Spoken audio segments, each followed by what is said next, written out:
this is to continue that tape. I elaborated, I suppose, too much. I wrote about mind control, and the book wasn't published. I got a letter from the U.S. Attorney's Office June the 23rd of '79, and I got the letter from them. The U.S. Attorney said that there was an ongoing investigation, national security involved. So I was still full of antifreeze April the 1st of '80, and the book never got published, and I got carried across the state line illegally, and a fiasco that surrounded it all. It's hard to believe that so many people could know what's going on and participate in it to hurt me because of who I am, and um, well, the United States did it. um, so I wanted to, the mind control murders continued to happen, and I continued to try to tell about them and about my kidnapping. And this is one I wanted to put on. It's Timothy McVeigh. It says biochips, and Timothy McVeigh tells where he had a chip put up him by the military. So he's programmed. He's under mind control, and the man is a victim himself, and he was put to death. This is William, and someone at Buckingham Palace, a spokesman, said he had a chip in him to keep from being kidnapped, and I find that something of a contradiction, since his great-grandfather that he named his young son William after was one that helped kidnap me, the real monarch, and take down my father, excuse me, my uncle was George VI right here, the traitor. And my father, King Edward VIII. Now, why did they do the New World Order and my uncle go to such measures to take him down? There's a 99-year seal on it. My father was a great man, and they did all this to humiliate, to destroy him, and they've done that to me in this country. And I try to tell about it, so I'm going to go ahead and tell this again. Everywhere I've gone the last year since I lived in Roanoke, came up here in '86, October, and I have really, it's been rough all my life, but here, I came here with no money. My job's forgotten to. You can call it targeting or whatever you want to. It's really who I am, and I'm an ongoing hostage is really it. And I couldn't get jobs, place to live, that was shut down. And this has been carried out in plain sight. And it's like people, the agency, I'll just stop and ask you, who is the highest law enforcement in the country that can go to, trumps the state and all?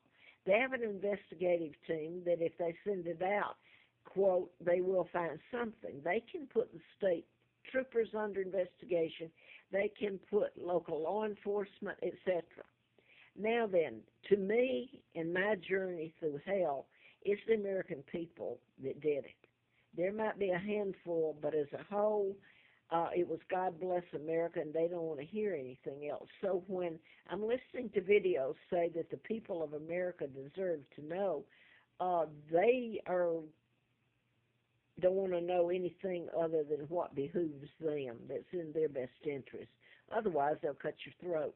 And I know that. I've walked it, and they've done so much to me to shut me up, and that's illegal. So the federal agency that I'm talking about,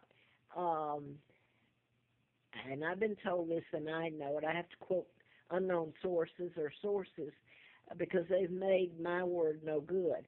I'm allergic to chemicals.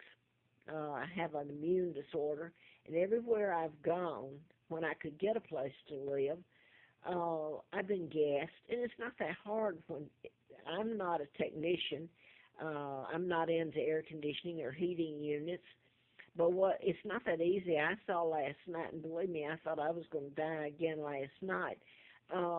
You can run wires through a wall and pump and hide it under a bed where you can't move the bed. There's so many sources. If you've got somebody after you that's a big agency, and if you say they're after you, someone can say you're paranoid. I don't care what you have on you. So if you wear a badge or you're an agent of in the well, that's wearing a badge.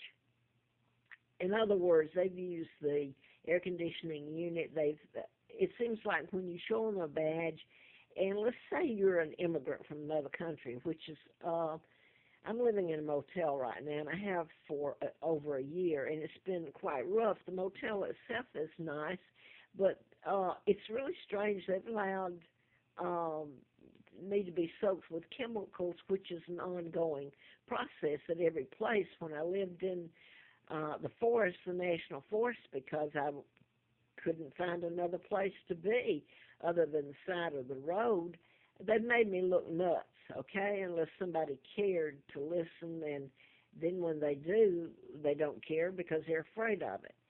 But they have torn me apart.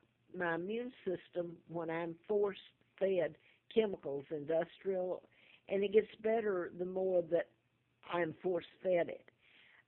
It gets worse because now I'm allergic to household chemicals, and it's really bad. I can go out and I'm fine. It's where I live that they get me.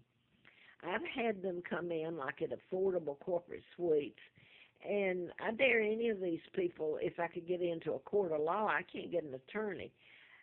Sooner or later, it's an ongoing thing. Somebody's going to tell the truth or slip up, and then I've said this on another one, it's a domino effect. When one slips up or tells the truth because of being afraid of lying under oath, then the whole domino effect happens because then you know it's all the truth.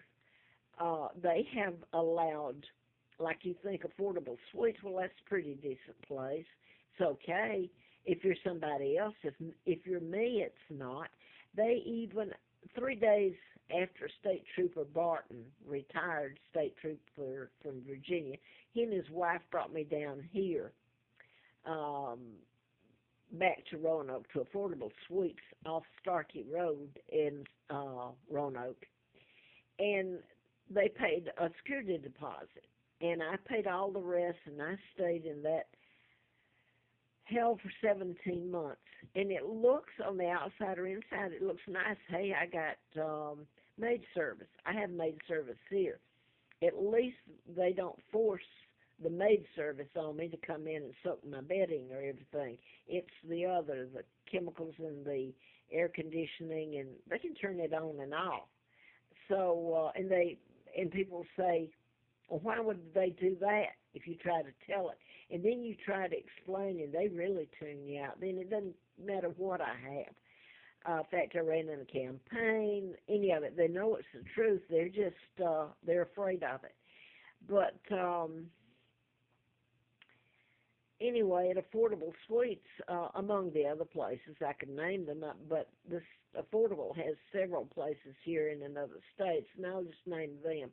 They actually had the maids that would come in while I couldn't step out to go for a walk anymore, which I need. They would come in and soak the linen, and I would come back, and if I didn't have the money to wash it, I was either washing linen, and then I'd have to, I mean, it really makes you, it's a wonder that doesn't drive you off the deep end. And the fact that I have no rights, I can't call a cop. So over the years, it's gotten so bad that my legs, at one place it was Joseph's Way, and it was HUD. So I'm lucky to have HUD. I've been made a pauper where I was one of the wealthiest, if not the wealthiest, woman in the world when I was kidnapped. So this is what this great country can do to you, that they call a great country, land of the free and home of the brave, and God bless them. So this is where they put me a pauper, and since the law enforcement is the one telling people to do it and getting stuff on them, and They get things on their kids if they're into drugs or